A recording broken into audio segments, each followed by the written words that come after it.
Have you ever noticed how some individuals seem to radiate vitality as they age, while others appear weighed down? It's rarely just about wrinkles. More often, it's the subtle habits we adopt, habits that can quietly erode happiness and strain connections. The most concerning part, we often don't recognize these patterns until they're deeply entrenched. But here's the empowering truth. Awareness is the first step to transformation, and this video is your guide. We're about to explore unspoken habits that can diminish your spirit and create distance. You'll meet Arthur, a 75-year-old retired engineer, whose journey shows how these habits take root, and more importantly, how he rediscovered his zest for life. Why stay with us? We're unveiling 9 insidious traps that might be affecting you, along with straightforward strategies to break free. Habit number 7 is a real eye-opener. It's one many overlook until its cost is significant, and by the end, you'll receive a challenge designed to spark meaningful change. Keep watching to learn how to identify these habits, mend bridges, and embrace aging with enthusiasm. If you've ever felt stagnant or disconnected, this message is for you. Please hit that like button, subscribe, and let's begin, because the best time to cultivate a fulfilling life is now. If you haven't already, I warmly invite you to subscribe and click the notification bell. Your engagement is incredibly valuable. If this video resonates, help us spread these lessons by liking and sharing. If you appreciate today's theme, please comment 1. If not, a 0 will help me improve. Now, let's begin. Number 1. The rut of rigidity. Arthur valued order. "If it ain't broke, don't fix it" was his motto. But in retirement, this preference hardened into resistance. His days became a predictable loop. Same breakfast, same TV shows. When his daughter Chloe suggested a new fitness class or a different cafe, Arthur would say, "I'm comfortable." Why complicate things? He declined family outings if they clashed with his schedule and resisted upgrading his ancient computer because learning felt like too much bother. Chloe noticed her father becoming more isolated, his world shrinking. What Arthur didn't initially grasp was that while routine offers comfort, extreme rigidity builds walls. Life is dynamic. Clinging too tightly to how things have always been means missing out on the richness of the present and can make us seem unapproachable. It's natural to seek comfort in the familiar, but when routines become iron cages, they stifle vibrancy. How do you introduce flexibility? Start small. Say yes to one new thing each week: a different coffee, a new music genre. Stay curious. When Elon gently persisted they'd try a new art exhibit, Arthur reluctantly agreed. To his surprise, he found himself engaged, discussing paintings and even chatting with another visitor. That small crack in his routine let in surprising light, showing him new experiences were opportunities, not threats. Number 2, the echo chamber of yesterday. Arthur had a treasure trove of memories and loved to share them. But over time, almost every conversation looped back to the past. If Chloe mentioned a job challenge, Arthur would launch into how he handled something similar back in 85. He didn't realize his constant reminiscing, while well-intentioned, often silenced others, leaving little room for their present experiences. His family started to share less. The past shapes us, but living exclusively in yesterday's echo chamber means missing today's music.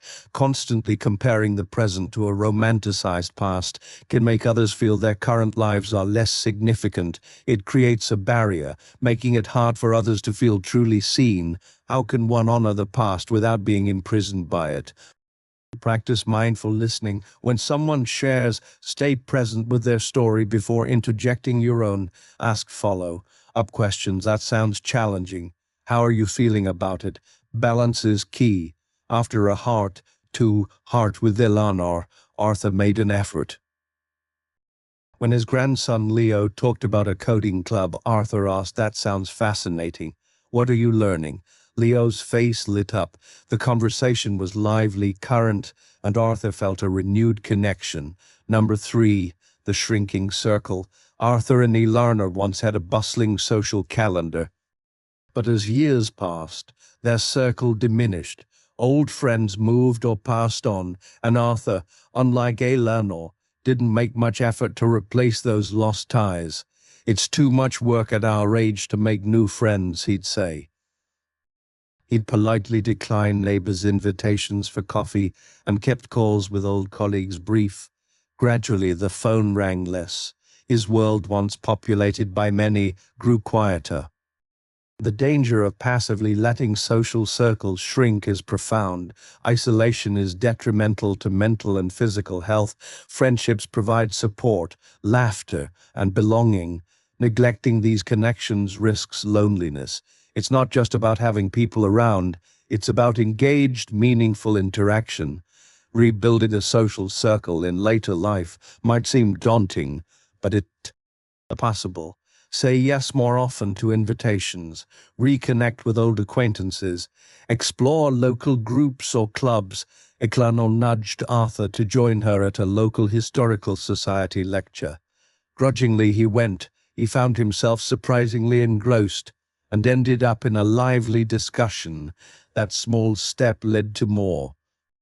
He started accepting coffee invitations and reconnected with an old friend for lunch. The work of connection was far outweighed by the reward of companionship. If you are still watching this video and find these lessons useful, please comment one below too. Let me know that you are still here with me. Number 4, the advisor who never asks. With a lifetime of experience, Arthur felt he had much wisdom to offer. The problem was he often offered it unsolicited, without truly listening first. When Chloe would vent about a parenting challenge, Arthur would immediately jump in with, "Well, what you should do is," rarely letting Chloe finish or asking how she felt. His intentions were good, but his family began to feel lectured rather than heard. They'd hesitate to share problems, constantly giving unsolicited advice, no matter how well-meaning, can make others feel incompetent or dismissed. People often need empathy and validation first. Advice, if desired, usually comes later. How can we share wisdom constructively? Listen more than you speak. Before offering advice, ask clarifying questions. What have you thought about doing, or what support would be helpful? Offer empathy first. I can see why that's frustrating. If you have relevant experience, offer it gently. Would you be interested in hearing what helped me? During one call, Chloe was stressed about a work deadline. Arthur consciously held back solutions. Instead, he said, "That sounds like a lot of pressure. How are you managing?" Chloe talked for 10 minutes. At the end, she sighed. "Thanks, Dad. Just talking about it helped." Later, Chloe did ask for his perspective, and it felt welcomed.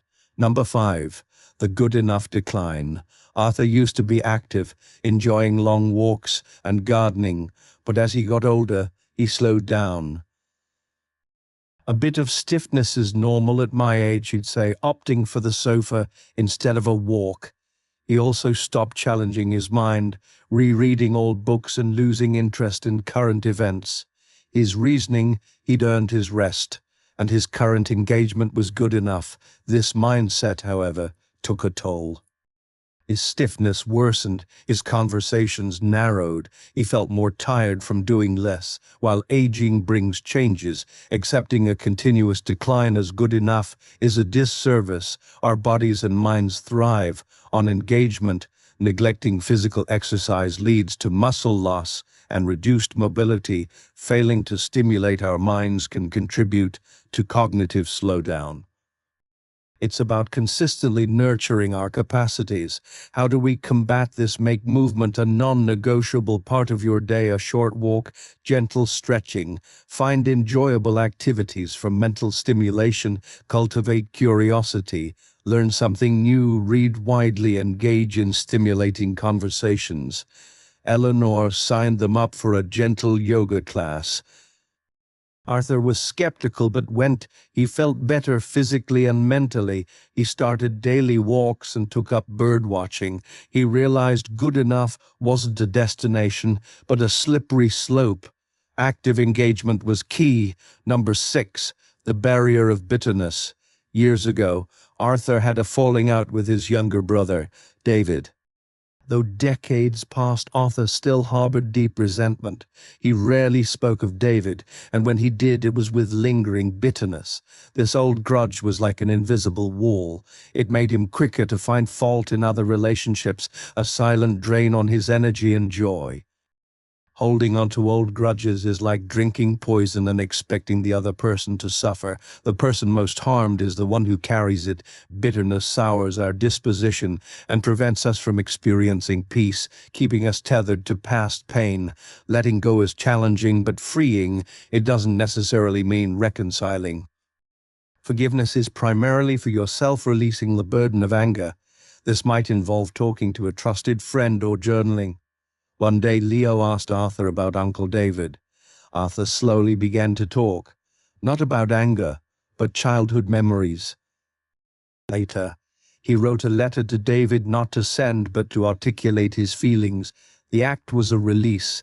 He felt a lightness, deciding to let go of the heaviest part of the burden. Number 7, the myth of too late.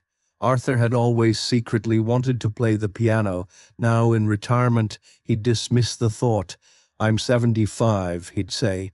"It's too late. My fingers are too stiff." This "it's too late" mantra became his default for many new possibilities in art class. Learning a new app. This belief, more than any physical limitation, held him back. It's insidious because it masquerades as realism, but is often fear or inertia. The notion that it's too late to learn, change, or dream is one of the most damaging myths. Our brains retain plasticity. We can continue to learn. Countless individuals start new pursuits late in life. Age isn't the barrier. The belief that age is a barrier is the barrier. How do you dismantle this? Challenge ask, is it really too late, or am I just afraid? Break down the new skill into tiny steps. Celebrate small progress. The process itself is valuable. For Arthur's 76th birthday, his family gifted him a keyboard and online lessons. He was hesitant, but then he played a Nimsi scale. A tiny thrill. He wasn't a virtuoso, but he was doing it. The myth of too late began to crumble. If you are still watching this video and find these lessons useful, please comment 2 below too. Let me know that you are still here with me. Number 8, the silence of struggle. Arthur prided himself on independence. Asking for help felt like weakness. So when he had trouble with tasks like changing a light bulb or lifting heavy bags, he'd struggle silently, risking injury. One afternoon, fixing a leaky faucet, he slipped and wrenched his back. He lay in pain, frustrated. It took days before he admitted he needed a doctor and shouldn't have tackled the job alone. Refusing to ask for or accept help when needed, often from pride, can lead to isolation and accidents. Needing assistance is natural. Viewing it as weakness is detrimental. How can one become more comfortable? Reframe it. Asking for help is self-awareness and strength. Start by accepting small offers. Practice asking for minor tasks. People who care want to help. After his back incident, Chloe said, "Dad, letting us help isn't burdening us. It's allowing us to care for you." Her words resonated. The next time a heavy delivery arrived, Arthur called Leo. "Old man here could use some muscle." Leo was happy to assist. Arthur felt relief. Learning interdependence was a strength. Number 9, the complaint contagion. Arthur found conversations with peers often revolved around attempts and shortcomings. He noticed how draining these sessions were and that he was slipping into this pattern, leading conversations with Eleanor, with how poorly he slept. He didn't intend to be a complainer, but it became a go. Too, Chloe seemed more reserved when he led with complaints. While venting is natural, when complaining becomes the default, it's detrimental. It fosters negativity, and speaker and listener can push people away and overshadow positive aspects of life. How do you break the cycle? Practice gratitude. Start conversations with something positive. The sun is shining beautifully. When urged to complain, pause. Is it actionable? Focus on solutions. If venting, limit it, then shift to a pleasant topic. Arthur started making a conscious effort. Before calling Chloe, he'd think of something positive. He and Ilona started a gratitude jar. Focusing on the good improved his mood and made interactions lighter and more connecting.